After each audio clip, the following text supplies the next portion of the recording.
नमस्कार, मैं हूं आपके साथ हिमानी नैथानी। बात करेंगे IBN 7 की खास मुहिम की। दिल्ली में सरकार ने गाड़ियों के सम विषम यानी कि ऑड और इवन फॉर्मूला का जो खाका है वो पेश कर दिया है और अब 1 जनवरी से ये योजना 15 दिनों के लिए लागू होने जा रही है, यानी कि 15 जनवरी तक ये लागू रहेगी। लेकिन एक्सपर्ट की माने तो सरकार ने जो एक खाका पेश किया है, जो एक ब्लूप्रिंट पेश किया है, उससे न सिर्फ ट्रैफिक बढ़ने की आशंका है बल्कि दिल्ली में सफर जो है वो मुश्किल हो जाएगा।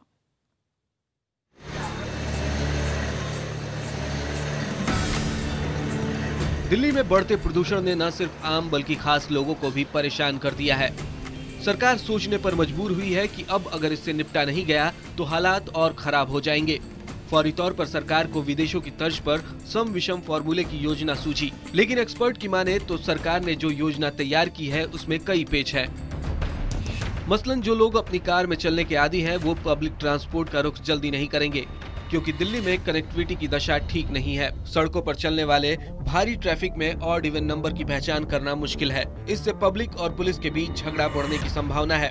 ऐसा होने पर ट्रैफिक जाम जैसी स्थिति पैदा हो सकती है, यानी जितना ट्रैफिक जाम बढ़ेगा उस हिसाब से गाड़ियों से निकलने वाला धुआं हवा को प्रदूषित करेगा। जानकारों का मानना है कि इस नियम को ठीक से अमल में लाने के लिए ट्रैफिक पुलिस और ट्रांसपोर्ट डिपार्टमेंट के पास मैन पावर भी नहीं है। दिल्ली सरकार को इन 15 दिन के लिए परमिट जारी करना चाहिए। तो जो ऐसे वाहन हैं जो पहले से ही आइडेंटिफाइड हैं कि जो एम्बुलेंसेज वगैरह हैं या जो वाहन हैं मंत्रियों के वाहन हैं, उनको एक परमिट है, वो अपनी गाड़ी पे एक बड़ा स्टिकर लगा देंगे तो दूर से वो स्टिकर नजर आ जाएगा, वो दिल्ली पुलिस उसको जाने देगी। दिल्ली में गाड़ियों की संख्या की बात करें तो फिलहाल कुल 4700 DTC की बसें हैं जो दिन में 40,000 फेरे लगाती है और इसमें 45 लाख लोग सवार होते हैं। दूसरी ओर निजी कारें और जीपों की संख्या 27,08,273 है, जबकि 27,15,297 स्कूटर और 28,61,595 मोटरसाइकिलें हैं। राजधानी में कॉमर्शियल गाड़ियों की संख्या 3,56,821 है, जबकि कुल प्राइवेट गाड़ियों की संख्या 84,75,371 है। अगर देखें तो 27 लाख कारों में से हर रोज आधी यानी लगभग 13 लाख कारों को सड़क पर चलने की इजाजत नहीं होगी, लेकिन उसके बदले 10,000 नए ऑटो, 6,000 स्कूल बसें सड़कों पर उतारी जा रही हैं। एक्सपर्ट के मुताबिक ऑटो और स्कूल बसें इन कारों की भरपाई नहीं कर पाएंगी। ऐसे में लोगों को कारपूल करना ही पड़ेगा। कुछ लोग जो कार के हैं वो ऑटो में शिफ्ट करेंगे, कुछ लोग पब्लिक ट्रांसपोर्ट से शिफ्ट करेंगे और कुछ लोग कार से कार में ही शिफ्ट करेंगे। लेकिन अगर तकरीबन 10% के करीबन लोग शिफ्ट कर जाते हैं, खाली 10% भी शिफ्ट कर जाते हैं, तो जो हमारी ट्रैफिक की जो स्पीड है वो जहां अभी जो मेन कॉरिडोर से 15 से 20 किलोमीटर पर आवर के करीबन है, वो 30 किलोमीटर प्रति घंटा तक बढ़ सकती है। सरकार को पता चला है कि इस फॉर्मूले को लागू करने में उसके पास अभी पर्याप्त पब्लिक ट्रांसपोर्ट नहीं है। यही वजह है कि वो भी कारपूल पर जोर दे रही है।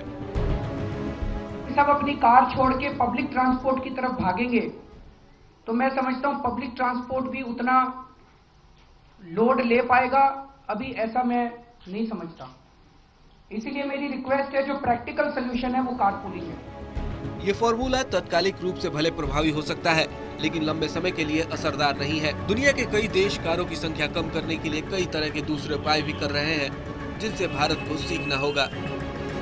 सरकार के इस फैसले को लेकर कई संदेह है, जो लाजमी भी है, क्योंकि दिल्ली सरकार के कामकाज का जो तरीका रहा है उससे सरकार और पुलिस के बीच 36 का आंकड़ा है और इस नियम को लागू करने के लिए पुलिस का साथ बेहद जरूरी है। ऐसे में सवाल ये उठता है कि क्या सरकार और पुलिस का तालमेल बैठ पाएगा। कैमरामैन शशि सिंह के साथ रवि सिंह, दिल्ली, IBN 7। लेकिन अब ऐलान ये हो चुका है और 1 से 15 जनवरी तक ये लागू रहेगा। कितनी परेशानियां लोगों को होगी, सरकार अपनी तरफ से सफल बनाने की कोशिश कर रही है, लेकिन लोग क्या सोच रहे हैं। दिल्ली के पटपड़गंज से इस वक्त मेरे सहयोगी रवि सिंह मेरे साथ मौजूद हैं और साथ ही साथ मयूर विहार फेज 2 की अगर बात करें तो यहाँ से पायल भुयन मेरी सहयोगी मेरे साथ बनी हुई है।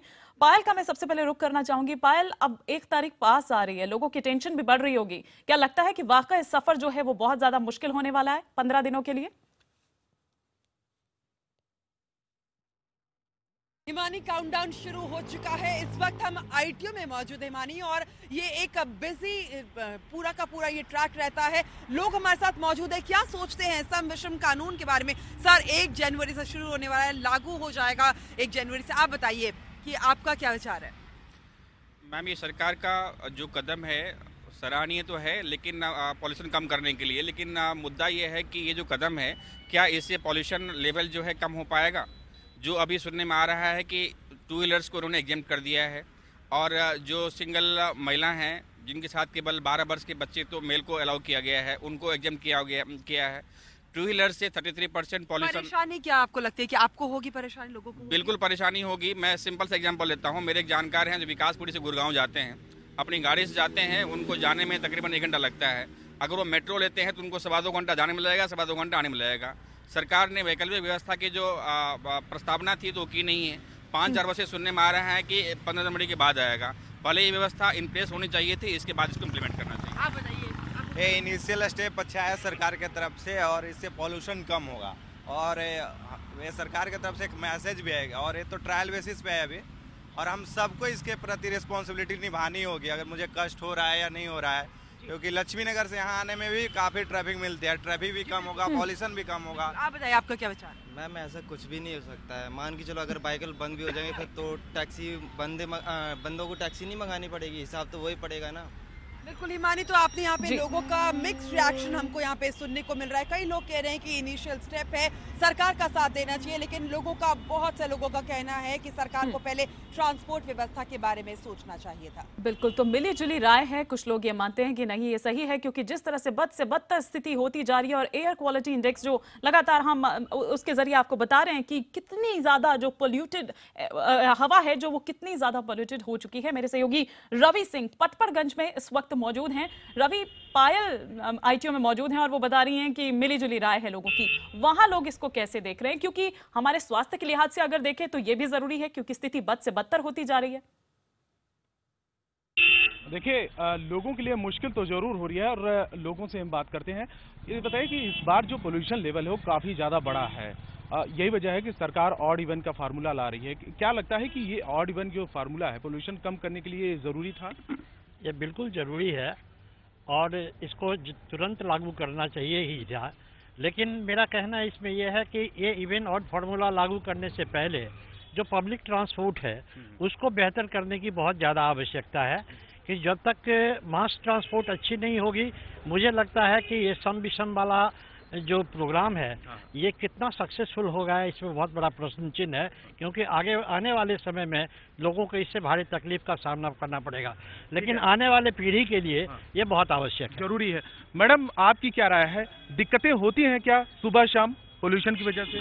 बिल्कुल, जिनको सांस की प्रॉब्लम है या घूमने निकलना है या कुछ भी करना है, उनको बीमारियां बढ़ रही हैं इस पॉल्यूशन की वजह से। और पॉल्यूशन को अगर किसी भी वजह से कम किया जा सकता है तो ये अच्छी बात है, लेकिन इसके सब्स्टिट्यूट जरूर रखे जाएं। जैसे अगर हम एक गाड़ी नहीं लेके जा रहे हैं आज, जैसे तो उन्होंने अच्छा प्लान बनाया है कि महिलाओं को मुक्त रखा है इससे। अगर महिला गाड़ी चला रही है तो उसमें ऑड इवन नहीं देख रहे हैं, तो ये अच्छी चीज़ है, तो इसका समर्थन करना चाहिए। बिल्कुल रवि, तो कुछ लोग यहाँ पर ये मान रहे हैं कि ठीक है ये होना चाहिए, लेकिन मजबूर भी हैं कुछ लोग जो डेली कम्यूट अब कैसे करेंगे वो ये सोच रहे हैं। यहाँ पर 15 दिनों के लिए कितनी परेशानी होने वाली है, कितना मुश्किलों भरा सफर होने वाला है, ये भी एक टेंशन बराबर है। शुक्रिया रवि आपका भी हमारे साथ जुड़ने के लिए, और पायल आपका भी हमारे साथ जुड़ने के लिए, और साथ ही उन लोगों का भी जो हमारे साथ जुड़े।